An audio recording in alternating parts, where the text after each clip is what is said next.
3 of United 93. This has been an ongoing saga with us because we've had a lot of technical issues, but also it's just been extremely heavy content to make. Yes. So... And also, part 3. So the one coming out this week is not going to have this part. Not going to have this part. That's the first surprise of the day. I'm sorry. I was editing. We were going to amalgamate these episodes into one, but as I was editing it this week, I really don't think, because, like, look, Marcus, I'll pull it up on our iMovie thing. We're at an hour, 8 minutes. Okay, yeah. So I don't think there's a way to, like, amalgamate this, and that's why, so I'm having trouble. I've had a lot of trouble with scripting United 93. I talked about it at the beginning of the last episode where I put a disclaimer up, but it's so... I think this is like one of the most visceral parts of 9/11. Do you know what I mean? Yeah. And something that we can all kind of not only empathize with, but kind of put ourselves in the shoes of those that were on board. And it's just, there's so many moving parts to it. And no matter what, we're not going to be able to cover the full amount of it. Do you know what I mean? Like, our first episode, we talked about the days before, what happened with the hijackers. We talked a little bit about Todd Beamer and a few other things. And then... and our government and kind of what they knew ahead of time. And then our second episode, we talked about the hijacking, and that, I mean, there were over 37 calls made from the plane.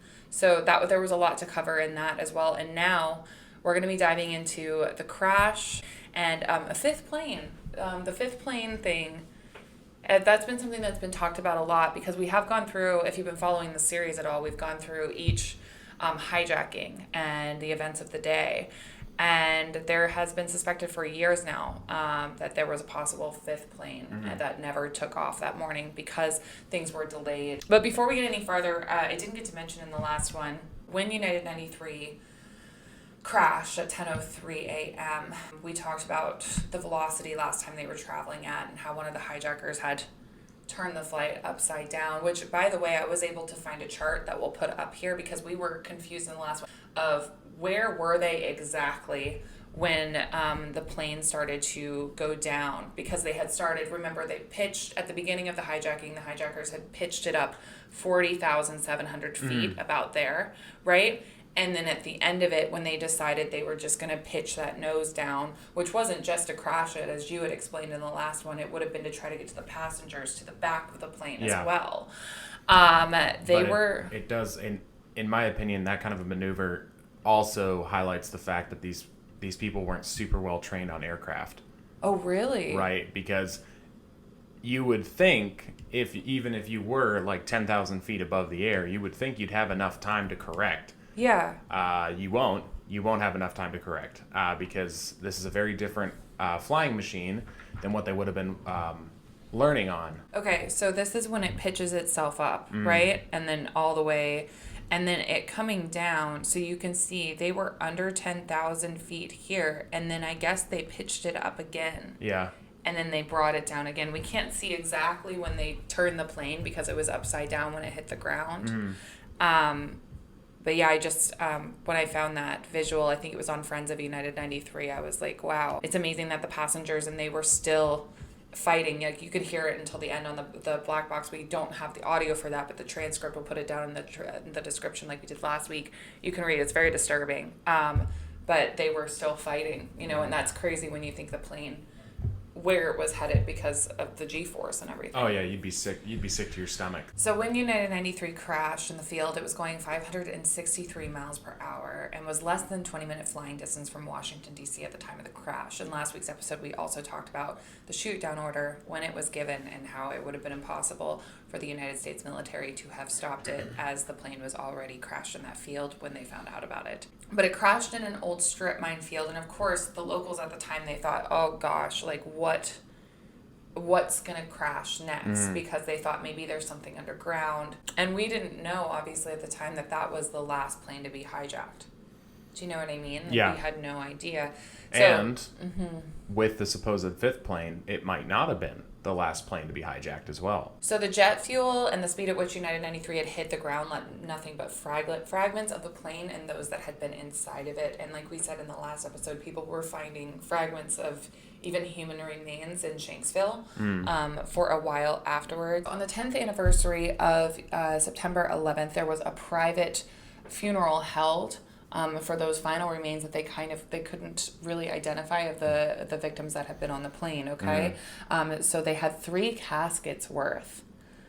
Yeah, that they buried at the site, and the family members and victims of the family members, they were there. Now, this had me wondering, because these were still unidentified remains, how they kept the hijackers separate from the victims. Mm-hmm. Do you know what I mean? Because you would not want to bury Ziad or anyone with the victims, especially on what we kind of as Americans deem as holy ground when it comes to 9/11. According to a New York Times article, all 40 passengers and crew members were identified by DNA. Okay, so they had dental records and fingerprints, so they were able to be identified. Not all of the remains were able to, but none of the hijacker families reportedly provided genetic information. So it was by process of elimination they were able to remove the remains of the hijackers from the victims. Good. And they labeled them as hijackers A, B, C, and D to keep them separate from the rest. Good. Yes. I will say I found it interesting. The county coroner, Wally Miller, he was the one that had to inform the families that it was just pieces of their loved ones left. He was the one that had been there from the beginning. We quoted him in the last episode, and he was actually present at that memorial as well, which that would be hard. Wouldn't it? Man, that would be... Look, coroners, I don't understand. I don't understand how you get into that line of work. But my goodness, there's some hardcore folks, because I wouldn't be able to do that. No. That is so hard, man. Like, that would be, and having to inform the family, like, no. Yeah. No. Now, when it comes to a 5th plane, because this has been a long talked about thing, do you have this in your conspiracy theory? I do not, because I knew you were going to talk about it. Okay. So while the attacks are going on, let's take it back to that day, earlier in the day. While the attacks are going on over at New York's John F. Kennedy International Airport, another flight, so this isn't an airport where the other ones were taking out, because remember, the 2 that hit the tower, they were out of Boston Logan. The Newark was United 93, and Dulles was American Airlines 77, right? Okay. There was another flight that was set to take off at JFK's airport, United Airlines Flight 23. Now, their flight was scheduled to take off at 9 a.m. So that's where I have a little doubt that this was the 5th flight, because if you look at the others, it was 8 a.m. and they were all hoping to hit their targets within 10 minutes of each other. So that's where my personal doubt comes in, that this was associated. Yeah. But I get that. Because you everything else, I mean, it all happened so quickly. So quickly. And then this would just be like an hour away from everything else. So Captain Thomas Manello and his co-pilot Carol Timmons, who a decade later, I thought this was interesting to note just because of your field of work and everything else, she was the first woman general at Delaware Air National Guard. Wow. Yeah. Interesting. They had been taxiing to the runway where 10 planes were lined up waiting to take off, okay? A report from either the tower or ground control came through to them as they sat on the runway that no one was taking off or landing. At that point in time, Ben Sliney had given that order that we're done in the air. Their plane was facing away from the Manhattan skyline, so they couldn't see what had happened in New York. Manello said that, like the rest of the world, they assumed that this had been an accident when it was reported to them that a plane had hit the towers. But they would receive that message from Ed Ballinger. Remember that we talked about in the last one, where Ed said, beware any cockpit intrusion. 2 aircraft in New York hit the Trade Center buildings. Now, Manello relayed this message to the flight attendants via intercom. So he talked to them over the intercom and let them know that they were not to try to enter the cockpit. One of them immediately responds back, we've got these 4 weird young Arab guys sitting in first class. It's unusual. Okay. Yeah.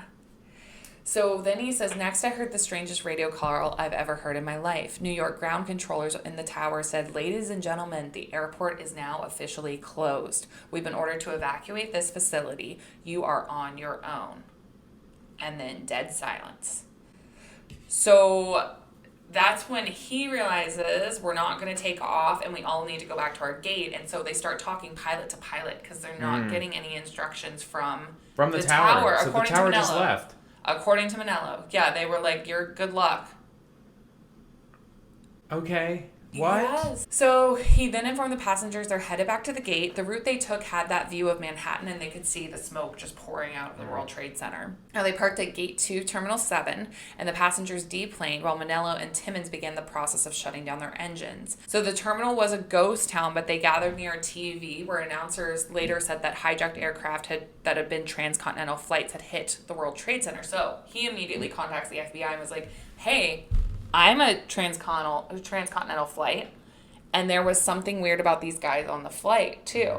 So he starts putting things together, right? So he gets interviewed by the FBI. And the agent did tell him that they were looking for 4 other gentlemen. That's according to Manello. Now, whether this meant from his flight or not, we don't know. And according to CNN, the FBI found 4 individuals that they were looking for, checked them out, but they were released because they weren't involved. But the Manello said there's a big catch to that. A few days after the event, the chief pilot for one of the other flight managers called him to ask the tail number of his airplane because box cutters were found stashed on a United jet at JFK while the planes were grounded. Okay. So his tail number ended in 6002, and it was parked near another plane with that number 6001. So they found box cutters on 6001, Manello said, and they speculated that perhaps someone made a mistake and put them on the wrong plane, but passengers wouldn't be able to do that. Even hijacker passengers wouldn't be able to do that. So that's where the conspiracy theories kind of get into you'd be able to. There's a... Put it on the wrong plane? Well, no. Like, you take the plane, and... The assumption is, I mean, like, flight paths and stuff change almost on the daily, right? Mm-hmm. So, just thinking about it, there was a guy, there used to be, he was a terrorist, I can't remember what he was for, though, who would plant bombs on planes. And what he would do is he would put it underneath the seat, and it would be triggered once the plane reached cruising altitude the next time. But you would be able to, back then, plant things on planes and wait for somebody else to come and get them. Now, I'm looking at yeah, like that. but box cutters were, I mean, they were legal to bring on, and if you were planning this whole thing, I don't know why you wouldn't just be like, okay, bring your own box cutter kind of thing. Right? Why wouldn't you just bring it with you? Why would you plan it on the plane? So that's a little bit weird. Yeah, so Manello was quoted as saying, I would think this was all an ugly coincidence, except for that fact. He said, it's irritating. I just don't understand why they have released no information about it. I'm sure they have a lot of inquiries. Nobody got hurt. If they just pick these guys up, why not tell the truth about it? Now, his co-pilot, Timmons, she would actually pass away in 2020. But in a 2011 interview with the Delaware News Journal, when she was asked about this, she was quoted as saying the FBI asks questions, they don't tell you things. Yeah. And I will say, Manello would later say in an interview with Garrett Graff on his podcast, Long Shadow, that I've talked about before on here, that he now doesn't think that his plane would have been one of the hijacked ones after looking back on it and everything. But at the time, it just seemed, especially where everyone's heightened emotions and stress level and everything. Heat of the moment and everything. Yeah, and I do think what his flight attendant reportedly, according to him, said back to him does strike like a little bit of a fear, Yeah. Especially since back then it wasn't like we were looking for terrorists. And at that point, they probably didn't, they didn't know that it was men of Arab descent that did 9/11. But the second you got off the plane and started to hear the reports and everything, you would be freaking out. Yeah. Like, you would be panicking. I would probably call the FBI too. Yeah. I'm not a snitch, but I would probably be like, hey, put it That's on your weird. radar. Yeah, just to let you know something strange happened. So he says, I just count my blessing that we didn't take off that day like the other guys did. Our training was completely wrong. It was based on the Stockholm effect to try to calm the situation, make rapport, and get safely on the ground. But that required having to open the cockpit door and talk to them. And in this case, that would have been a death sentence. Yeah, because that was the training. Yeah. That was the training for hijackings, because hijackings were always a monetary or trying to get somewhere else, and so it's crazy to think that was, yeah. Yeah, that was part of the training. Mm-hmm. Now, I did want to mention, because we've talked about Ed Ballinger an awful lot on here. He was never the same after this. He was deeply affected by that day, found himself constantly second-guessing himself to the point that he was asked to leave work. Wow. Yeah. He'd been a dispatcher since 1979, but would retire a month after 9/11 at the request of his job at age 63. I mean, I don't really blame him. No. That would give you a complex. This whole thing would. Yeah. So that's kind of what I have on this. I will say we talked a little bit about United 93, the film. Paul Greengrass wrote and directed that film, and it's very accurate. It's very historically accurate, and it has the support of the victims' families. So I would definitely, and it has a lot of people that are starring in the film that were there on that day at air traffic control. You said that. I think that was the last episode, or was it the first episode? I don't know, because I'm seeing like how short this might be, and so maybe I'll just plop this on to the next one. I mean, maybe, but we haven't gotten into the conspiracies yet. Well, let's dive into that. Welcome to Marcus's Conspiracy Corner. I know a lot about all of this. Apparently, I have nothing better to do at like 1 a.m. The first conspiracy... last night with Justin Bieber and Selena Gomez. So, anyways, the first of the conspiracies is that there were no passengers aboard, right? Yeah. That's the first one. And this kind of leads back to what happened with the Pentagon situation, where one of the conspiracy theories, leading one, was that either they weren't on board or they were drugged, and that there was a bomb in the bottom of the plane, in the cargo hold, right? So... this is also kind of tied into the drugged thing. Like they pumped drugs through the AC system in order to make everyone fall asleep and stuff. I'm not joking with you. And then this takes so much creative like thinking compared to, and I will say like on Conspiracy Corner, I watched a video this week because I was looking for CC Lyle's voicemail, and this person's title was like allegedly CC Lyle's voicemail, and then they put in the description, you can hear at the end someone say, "You did a good job," and I'm like, if that was a fake voicemail, which it was not, but if that was, I feel like our government would be a little bit more thorough in the fact that they would cut out the part where you said, "Good job, bud." That would be like the moon landing, and at the very end of it, Stanley Kubrick walks out without a suit on, and he's like, "Hey guys, round of applause. Here's some beers." Yeah. Now, the next one is that it was shot down. This is an incredibly common conspiracy theory to have because our government lied. Well, our government lies all the time, right? But it's also because the people of Shanksville and the surrounding towns have gone on record stating that there was a small plane in the air minutes after 93 went down. What? And there was. Oh, so, how crazy. So, shortly after 93 went down, they started noticing this small white jet flying around. Okay. And being that it's so far up in the air, although it was only around 12,000 feet, which was around the same altitude as 93 when right before it went down, people would start to wonder if that was a fighter jet, and they shot it down. Turns out that it wasn't. And this was a private aircraft, and the pilot had no idea what was going on that day. Because of course you wouldn't. You didn't have smartphones or anything like that, right? And the tower at that point didn't even know anything was going on. So, if you guys don't know, around the United States, there are an insane amount of private airfields. An insane amount of them. And almost all of them, especially pre-9/11, have their own kind of radio and tower system. The one that up in Conroe that Mom used to fly into, like back in the 80s with her Cessna, that was one dude controlling the tower. And the tower wasn't a tower, it was a single-story shack where he had electricity running out to it, enough to power a radio to talk. So, all of that to say, it was very common for that to happen. And when it took off, it was only about 10 minutes after it took off, they got a call back from that tower saying, "Hey, land now. Land now." But it was a private jet, and the pilot had no idea. The tower had no idea. Did he see United 93? No. He didn't? Had no idea. But he was around the same vicinity of it. Wow. So. Wow, that's crazy. Another point on the whole it was shot down thing is what's known as the roving engine, which was discovered about 300 meters away from the crash site before the crash site. Okay. I've gotten into it a couple times in other episodes, but hear me when I tell you that if an aircraft is not designed for war, it is not a tough vehicle.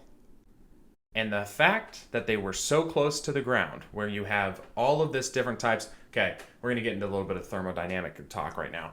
But when you're flying, even during September, when you are flying, I mean, gosh, especially this is the Northeast. This is where we grew up, cold. right? Yeah. It's cold, but all the greenery is still green, and it's still producing heat. So plants are really, really good at producing heat, and they're really, really good about holding on to heat. And what that causes is something called a rising thermal, which means that the heat is going to be pushing up. When you are super high up in the air, like 20,000 and above, you won't really feel the effects of that. But if you're only 10,000 feet above that, you are going to feel the effects of thermals, both rising and falling. So if you're going over parking lots, you're going to get a rising one. If you're going over the ocean, you're going to get a falling one because it's absorbing the heat, right? I don't know if these conspiracy theorists have ever been to Shanksville. It looks a lot like where we grew up. Like, it's very, very nice. It's beautiful. It's wonderful. People in the comments that don't understand, we love where we grew up. It's a beautiful area, but because it's so beautiful, in my opinion, it is untouched, right? So it's a very, very small town, a lot of greenery, there's a lot of open spaces, and when you flip a plane with a high polydihedral, what's gonna happen is bits and pieces of that plane are gonna start coming off. You are way too low. You were experiencing a lot of turbulence, and they're going over. You said in the last episode that you thought, like, bits will start falling off. He didn't understand. He didn't know the plane flipping thing. I don't think until we did our first episode. No, I did not. So you said pieces of that plane would have been coming off if he had flipped it like that. And I'm sure it didn't really go into it on the roving engine thing that I was researching, but I'm 100% sure you were finding panels of that plane miles away. Well, right? I know you are because, I mean, the county coroner said, bits of the plane and remains were found everywhere. Yes. And so the idea that, and this is probably one of the reasons why they because in that graph that she showed, and you can show it again if you want, after that, I think it's a tertiary ascent, it is an immediate nosedive. Probably because they didn't have one of their friggin' engines. Yeah. Do you know what I mean? Like, those big planes, especially planes that have a lower wing, it's not on the top. Lower wing, it's a polydihedral out like that. They don't want to stay in the air. You have to basically romanticize them up into the air, basically. They don't want to stay up in the air. So, especially after you've come out of a roll and you straighten it back out again, now you are down an engine. And if it didn't come off during the roll, it would probably come back when it slammed it back horizontal. But once that comes off, you're going down. There is no ifs, ands, buts about it. I heard, so this is obviously we're not pilots and this is all kind of a little bit of speculation. I will say I had heard recently, because there was an engine that went out on a plane recently. I can't remember where it was headed to or what was going on. But the second engine is there to keep you afloat until you can land. Yeah. And 9 times out of 10... you will be fine, once they get you on the ground and everything. Yes, but that's taking into account that the second engine is still attached. So it's like, if the first engine... Oh, that's fair. Yeah, I see what you're saying. Because this one would have... You're saying that you assume parts of this plane were coming off. It was found 300 meters away. You're assuming that in all of the struggle for the aircraft, that engine came off. Yeah. Okay. That's what I'm assuming, is that it came off during all that struggle. And then you also have to, like I said, when you slam back down and accelerate, now you're putting even more stress on it. So there's a bunch of different safety features to go through and safety protocol to go through if one of your engines go out. The main one being restarting that engine, right? The second one being, almost cutting the power on the second one just to conserve it so it doesn't kill itself, because engines are really, really, really complicated machines, and especially when you start looking at turbine engines, they are a really complicated machine. When an overcomplicated machine becomes overworked, there are 50,000 million parts to break, and when things start breaking, they can start ending up in the turbine itself, and when things end up in the turbine jams or it breaks. And that's it. I have one final thing. You're excited about this one, I can tell. I'm very excited about this one. What do you guys know about Alex Jones? He's nuts.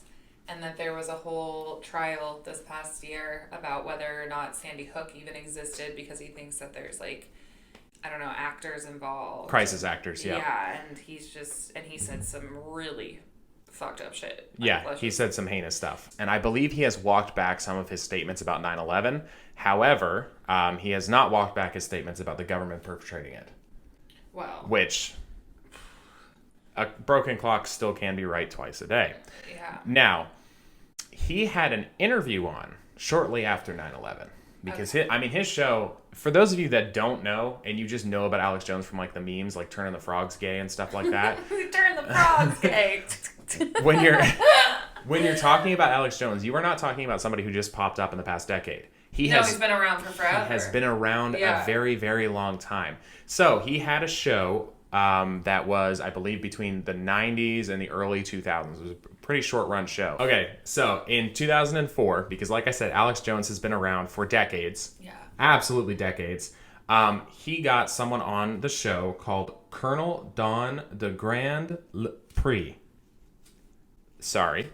And he said on the show that he knows the guy that shot it down. In fact, he was in the meeting that was happening during the shooting of 93. Well, here's a thing, just to jet in here. At one point in time, Dick Cheney, vice president, he would say, "Oh yeah, we already shot one down." So devil's advocate here. Yeah. He may have there may have been a meeting where they were like, "Yeah, that day, like, yeah, we shot that down, or we're going to shoot that down, or whatever," because that was the confusion of that day. But anyways, continue with your theory. And it was all of the day of. Yeah.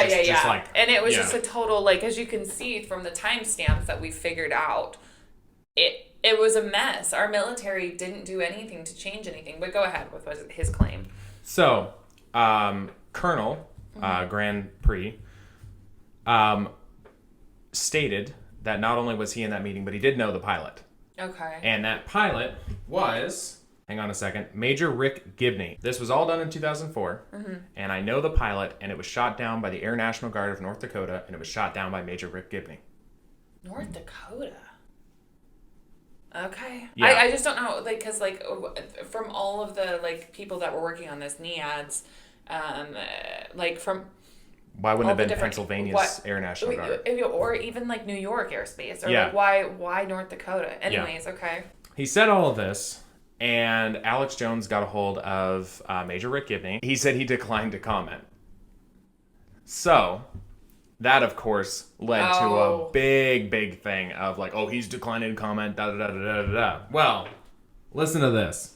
First off, then he was asked by Major Rick Gibney, was asked by another talk show, hey, why did you decline to comment on the Alex Jones thing? And he was like, I don't want my hat in the ring. I don't want to fuel this. No. I don't want to, he's like, I'm just, it's better to say nothing. And that's what the Army teaches you. It is better to say nothing. That's what Disney taught me. Yes. Like, you know what I mean? Like, yeah. You don't say anything. Don't make a comment, especially on behalf of something as big as, the United... Because he would be speaking, again, even though it was supposedly him that did it, he would be speaking for the military. Do you know what I'm saying? Yeah. And then it also came out that the colonel he was talking to was not a full bird colonel.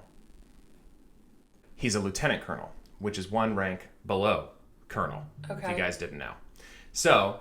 stating that he went on the show and posed as a superior officer, that's a crime. Fun fact. Essentially what it boils down to is that if I was a specialist or private first class and I just put on 3 chevrons to make myself look like a sergeant and then I walked around impersonating a sergeant, I can get jail time for that. Yeah. The same thing happens as if I'm a sergeant and then I put a little rocker underneath my thing and I say, yeah, I'm an E6 now. So I'm going to tell everybody what to do. I know more than this, that, and the other thing. That can lead to jail time. So him getting on the show and stating that he was a rank above himself is a crime punishable by the United States Military Code of Justice. However, you guys aren't ready for this. Major Rick Gibney was flying that day. That is true. That's a fact. You can look. Yeah, you can look at his flight records, and yes, he is from Fargo, North Dakota. Okay. He is from the Air National Guard of North Dakota. Okay. He was flying that day. The claim was that he shot down the plane at exactly 9:58 in the morning. Okay. He wasn't over Shanksville or Pennsylvania or anything like that until after 10 o'clock. He was a part of the rescue attempts. And that sounds really weird. Yeah. But what they were essentially doing is combing through the airspace. What they were doing was not only looking for other hijacked planes, They were looking for, just in case, like you said, the confusion of that day. We didn't know what happened in 93. Mm-hmm. And we didn't know where 77 was for 37 minutes. So at that point, you're starting to look for it on the ground because maybe it's landed. Yeah. Right? So they are combing through the air. And not only that, he actually helped escort another general over, along with, I think, close to 17,000 troops to help comb through the area and see if there were any survivors or anything like that. So he was in the air. And there's the reason he declined to comment, in my opinion, was not only to save his own butt, because in the military eyes, if you say nothing, good job. Yeah. I also think it was because he didn't want to spill the beans that he was actually out there looking for people. This is not like a conspiracy theory or anything. When you talk to a lot of military members that aren't dude bro vets, right? When you talk to a lot of them, they won't really talk about what they did for their communities or anything like that because they don't want to seem like they have a big ego or anything like that. They may be very proud of the work they did, and I'm sure he is very proud of the work he did. However, he didn't comment on that day because if he had just said, oh, I was in the airspace around this time, well, you shot it down. You fired those Sidewinder missiles, right? So, all of this to say that Alex Jones is insane, and that lieutenant colonel... And this is... Go ahead with your thoughts, and then I'll come on to Alex for a minute. Not only impersonated a superior officer, but he also did so under the guise, basically, of trying to stir up more controversy about the most bloody day of America's history. I cannot figure out whether he was arrested or anything like that. In my opinion, he should be. He should be 100% arrested and taken to trial for that. Because if Alex Jones, who is just a talk show host, is having all of this happen to him, why isn't this other guy? Because he went on to that talk show specifically to spread malicious rumors in order to affect his employer, the United States government. And I will say, so when it comes to someone like an Alex Jones or even us, there is a certain responsibility to making sure that what you're saying has grounds, and also making sure your guest is a reliable source. Like, you shouldn't just have someone on talking out of their ass, like, quite honestly. Like, the fact that he lied about his rank and everything, that's like the tipping point of red flags of, like, lying about that day. Keep in mind, back then, you could fact check, but it would take a long time. A lot to fact. That's the thing too. Yeah, because like nowadays we have Google at our fingertips, so like people can, if they want to. Although I've noticed a lot of people don't care to; they just like to see the clickbait stuff. But people can, if they want to, dive into things. But back then, no, it wouldn't have been to the same extent. And not only that, but we are still seeing in real time people fall for this kind of stuff. Oh, come on! The most. This is a total side note from the topic that we were discussing, but it is very important to understand. The Paul brothers.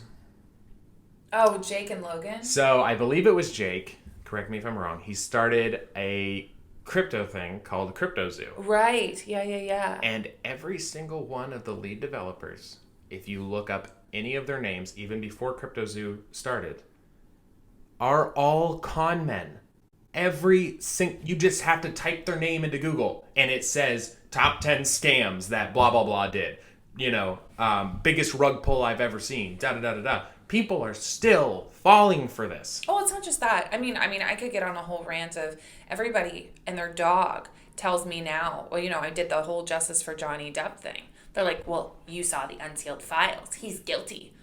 Oh my God, people don't click the articles that they see the titles for, or if they do, those articles, they don't source their material because, I saw the unsealed documents. There was a heck of a lot of litigation, which also the normal layman does not understand litigation. Litigation is two parties, lawyers, arguing back and forth what's fact and what's fiction. And guess what? Lawyers have privilege. So lawyers can claim that this is 100% true or this is 100% true, that basically defame each other's clients legally in a court of law because they're trying to do it to win their case. And they have that privilege in a court of law to be able to do that. That was what was going on in the unsealed documents. It's why they weren't allowed into court. There's a reason they didn't make it into court. And like, I could break that. I may end up breaking that whole thing down because it drives me bananas when they're like, there was so much evidence against Johnny that just wasn't allowed into court. No, there fucking wasn't. There just wasn't. Like, and it's all about it hurts. And it's all about confirmation bias. So when you go and look something up on Google, this is what I do, because when I was younger and I was doing the stupid thing of arguing with people online rather than just memeing, as the kids call it, shit posting, I would start looking up articles with my exact wording of like, hey, you know, this, that, and the other thing, did that happen? And there would be countless articles backing up my point with countless pieces of evidence. However, if you looked up the exact same thing, but just worded it of, you know, the other opinion? Yeah, the other opinion, the exact same news articles too would pop up with the same facts backing them up rather than you. So if you are going to Google something, and especially like if you're going to come into a video's comments or anything like that, and by the way, I research, she researches, we don't get the whole story sometimes. No. That is fine. If you do want to go into the comments and just be like, hey, you missed some things, here's some other things. This is what I found. Dude, that's fantastic. Please, we would love to see that, because we are not going to get everything, right? She works a job, I work a job. I'm trying to start my own business. We are trying to do this. There's like 15 million things going on in our lives at any point. But when confirmation bias comes into it, that's when you get people who are so sold out to things like the Alex Jones show, who just find something that catches their attention and then they just run with it. Yeah. And it's very unfortunate, especially once again, when you were talking about something as devastating, as heartbreaking as 9/11. You will get people who latch on to the tinfoil hat and they don't let go, right? Yeah. It is always good to have skepticism. Skepticism about any event in history is a fine thing to have. However, looking at something like 9/11, which we have objective proof of, objective videos of, objective phone calls for, like we have all of this stuff that you cannot say isn't real because it all happened. Guess what? I was alive when it happened. She was alive when it happened. Yeah. You can't look at all this stuff and then say, you know what? We threw a missile into a random field in Shanksville. Yeah. Like, you can't do that. We have so much objective proof. Oh my gosh, I can't speak. Objective proof. You just can't do that.